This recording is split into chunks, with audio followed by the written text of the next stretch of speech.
यार घना दिन हो गया, माथा में कोई स्टोरी नहीं आ रही है, समझ में नहीं आ रही है। बनाऊं तो बनाऊं की पे और बनाऊं तो बनाऊं क्या। अगर हम करें तो करें क्या, बोले तो बोले क्या। तो समस्या चाहे कितनी ही बड़ी क्यों ना हो, उसका हल होता है, बस थोड़ी ढूंढने की जरूरत होती है और वो हल मिल जाता है। तो मैंने सोचा चलो आज अपन भी कुछ खास करते हैं, कान्या मान्या की बात करते हैं। तो अगर थालूका ने बिल्कुल भी नहीं ध्यान है कि कान्या मान्या कौन है और पहली बार नाम सुन रहे हो तो जाने चिंता करो, मैं की वास्ते हूँ यो थाको भाई भवानी कान्या मान्या की यान की स्टोरी सुनावेला कि किसी ने सोची ना होगी।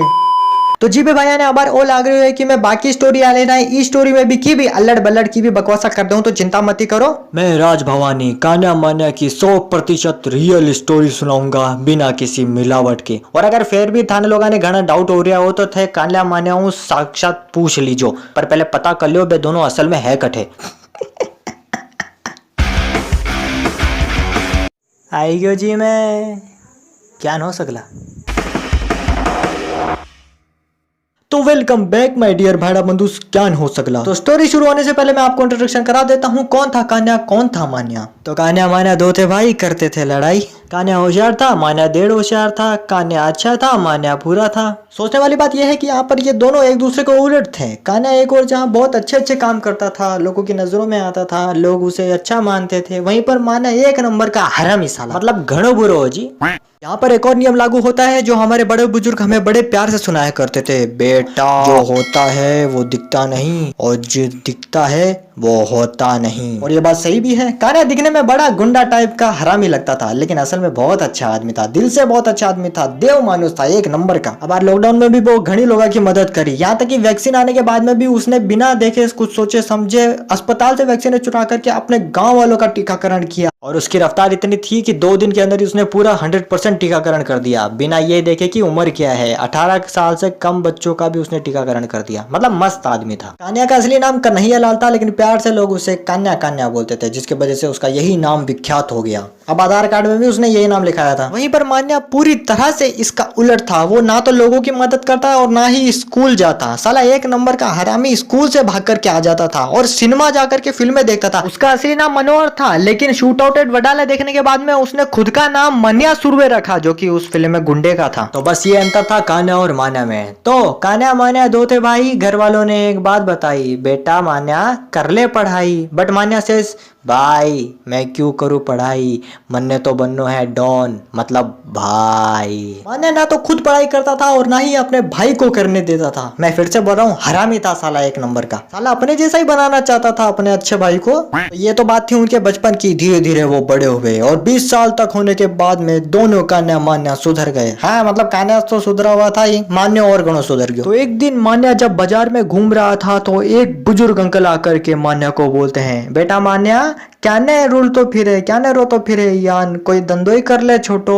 कान्या ने जवाब दिया, अरे काका कई गली गली बता करो, मैं धंधो करूला छोटो, अरे अंबानी बननो है, बिजनेस करूला मोटो मोटो। और फिर बुजुर्ग अंकल ने दोबारा मान्या को जवाब दिया, बेटा मान्या तू अठे मोटो बिजनेस कह रही क्या, मैं तो अन्य 10 रुपए की बीड़ी भी 9 में लेवा, दुकानदार वाला ने भाई बनार और वो भी उधार। और आई अगली बड़ी बात है गांव की, व्यापार में जब कोई ना कोई रिश्तेदार या मित्र बंधु निकल जावे तो घाटो भी मोड़ो तगड़ो हो जावे।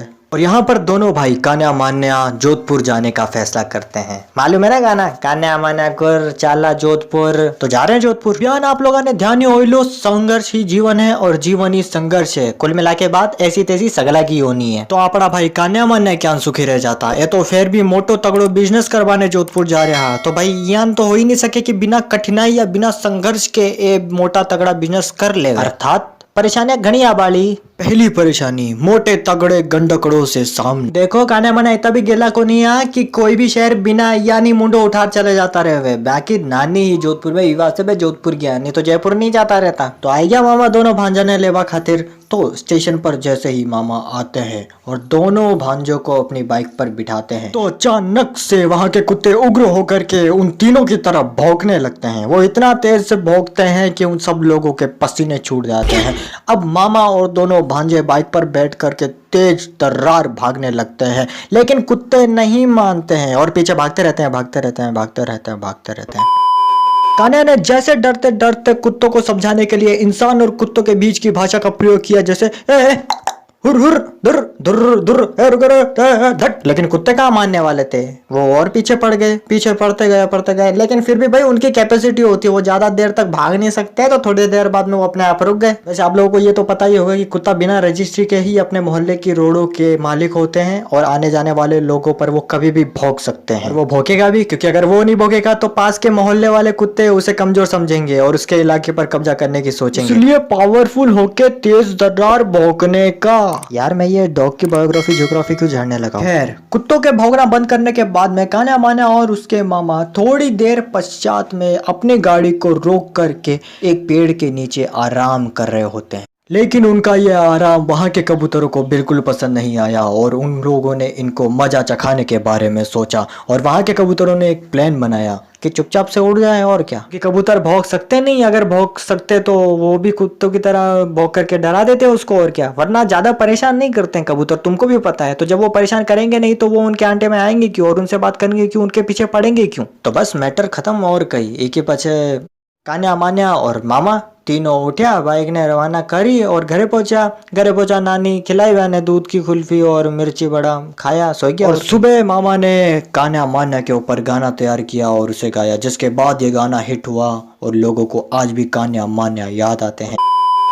उनके बिजनेस के बारे में मेरे को ज़्यादा कुछ नहीं मालूम, लेकिन बस इतना पता है वो भाई सक्सेस हो चुके हैं और बने बैठे हैं, कहीं ना कहीं अच्छा खासा कमा रहे हैं। लेकिन उनका नाम हो गया कान्हा मान्हा कुरचाला जोधपुर की वजह से, इस गाने की वजह से। ये बात कोई कम है क्या, ये बहुत बड़ी बात है। तो बस यार होली आज की वीडियो, मन ध्यान को नहीं है, आज मैं कई बकवासा कर रही हूँ पर करियो तो घनी हूँ। तो यार वीडियो कैसी लगी कमेंट में जरूर बताना, अच्छी लगी तो लाइक मारना प्लीज यार। वीडियो अच्छी लगी तो लाइक मारो, कमेंट में अपने विचार जरूर लिखो और हाँ, सब्सक्राइब किए बिना मत जाना, अगली वीडियो बहुत जल्द आएगी। तो मिलते हैं अगली वीडियो में, तब तक के लिए जय हिंद, जय राजस्थान।